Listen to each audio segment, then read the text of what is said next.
Bonjour, enfin nous avons mis la main sur la ration de l'armée du Kazakhstan. Elle était vraiment difficile à trouver et aujourd'hui nous allons essayer de passer la journée avec dans la forêt. Et nous allons aussi vous montrer la vidéo de la caméra cachée. En cherchant un endroit pour prendre le petit déjeuner, nous sommes tombés sur un petit lac dans la forêt. À en juger par les traces, nous pensons que les habitants de la forêt boivent de l'eau ici, et peut-être même se baignent. Les traces des animaux en témoignent également.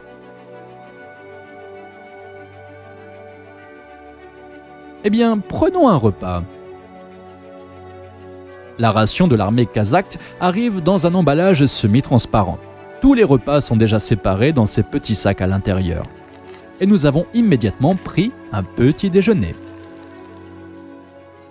Ici, nous avons 2 boîtes de conserve, ce qui semble déjà bon. Je me souviens que dans certains MRE, nous n'avions rien de substantiel à manger pour le petit déjeuner. Il n'y avait que des biscuits et du thé.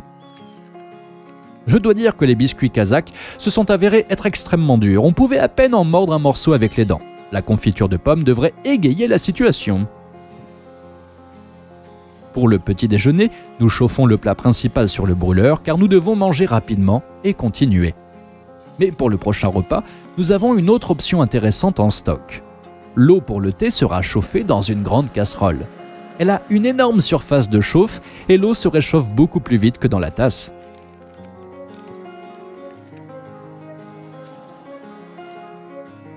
Cela économise du temps et du gaz.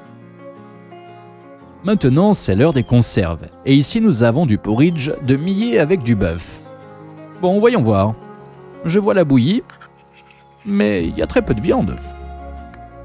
La consistance est assez sèche, alors on a décidé d'ajouter un peu d'eau. Sinon, ça prendrait trop de temps pour chauffer la bouillie, et elle collerait au fond de la casserole. Pendant ce temps, nous ouvrons le ragoût de légumes, et vous pouvez voir des morceaux de courgettes et d'autres légumes. Et en gros, tout est prêt. Nous pouvons l'essayer.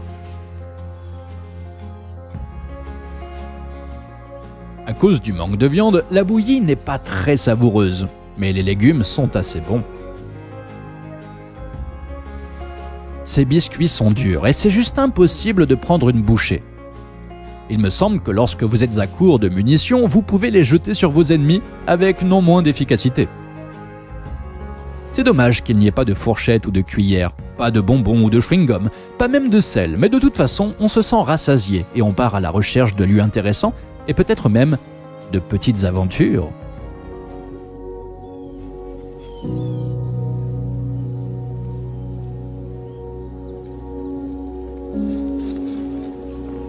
L'heure du déjeuner n'a pas tardé à sonner.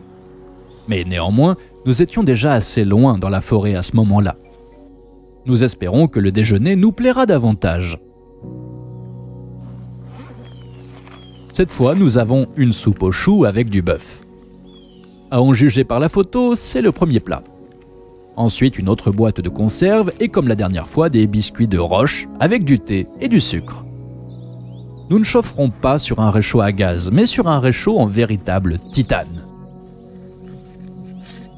Nous l'avons acheté sur AliExpress et il traîne depuis plus de 6 mois. Nous avons maintenant l'occasion de le tester. Après 1 minute d'assemblage, nous avons obtenu un appareil comme celui-ci, dans lequel nous devons charger une portion de brindilles.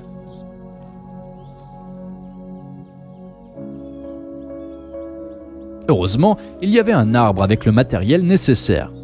Il est toujours préférable de ramasser des brindilles et des branches sèches sur un arbre plutôt que sur le sol, car elles sont généralement plus humides sur le sol. Même sans papier ou autre type de décomposition, les brindilles sèches sont parfaites pour être brûlées. Et comme prévu, la chaleur a fait changer un peu la couleur du métal. Mais ce n'est pas grave. Nous faisons chauffer de l'eau pour le thé, et en un instant, alors que nous préparions la tasse, elle commençait déjà à bouillir. Waouh! C'est rapide! Nous versons le plat principal dans la casserole et ouvrons la boîte suivante. Il y a un ragoût de viande dedans. Après avoir vidé le liquide inutile et l'excès de graisse, il ne restait plus beaucoup de viande.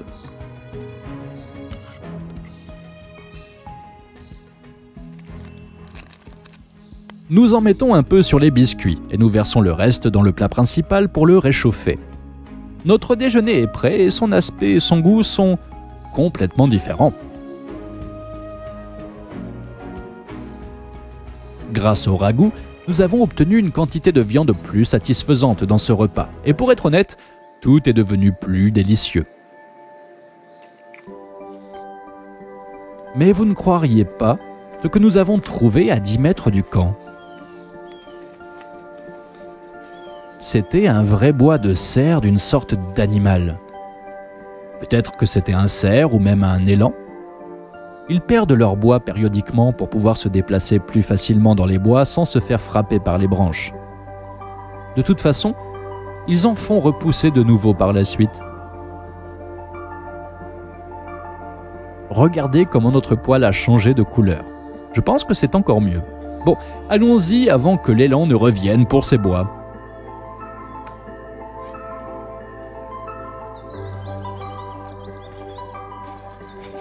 En chemin, nous avons trouvé de l'oseille et nous en avons mangé un peu après le petit déjeuner. Il a beaucoup de vitamines et la forêt est pleine de cette plante.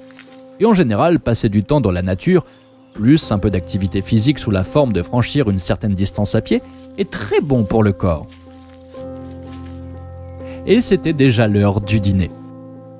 Non loin de l'endroit choisi, nous avons trouvé un arbre tombé. Les morceaux de son écorce pelée peuvent servir d'excellent endroit pour mettre de la nourriture.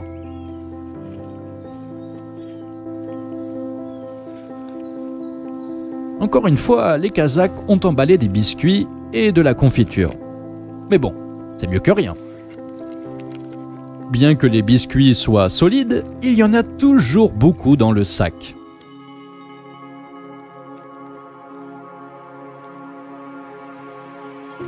Cette fois-ci, nous avons du porridge de sarrasin que nous transportons rapidement dans le pot car nous avons déjà très faim.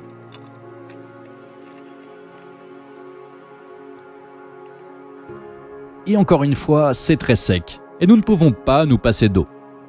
Le sarrasin a parfumé toute la forêt et nous nous dépêchons de satisfaire notre faim en mangeant ces biscuits en bois. En fait, j'allais oublier. Vous vous souvenez de l'histoire de la caméra cachée dans la forêt et du renard qui l'a volée?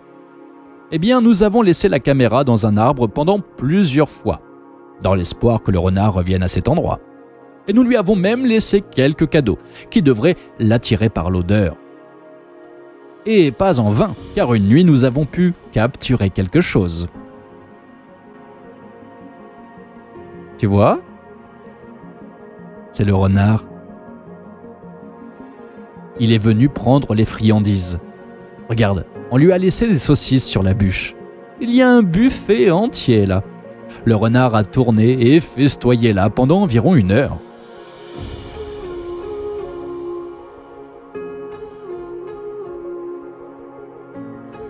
Et devinez ce qui s'est passé ensuite. Le renard est parti et a amené un ami. Waouh! Nous n'avons jamais vu 2 renards dans la forêt avant. Nous pensions que c'était le seul par ici. Donc le renard va bien. Et il n'est pas allé n'importe où, comme nous le pensions. Il se porte plutôt bien et a même trouvé un ami.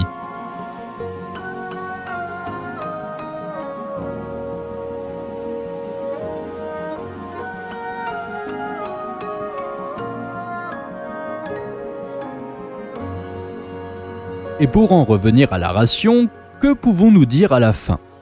Bien sûr, les rations de l'armée du Kazakhstan ne sont pas très bonnes. Comme nous l'avons déjà mentionné, il n'y a pas d'appareil, pas de sel, pas de sucrerie et aucun moyen de chauffer la nourriture. Je ne parle même pas d'une brosse à dents et de vitamines. Mais d'un autre côté, bien que ce ne soit pas aussi savoureux, il y a toujours quelque chose à manger. Et ça ne laissera pas un soldat affamé. Si vous avez aimé la vidéo, s'il vous plaît, donnez-lui un like et abonnez-vous à notre chaîne.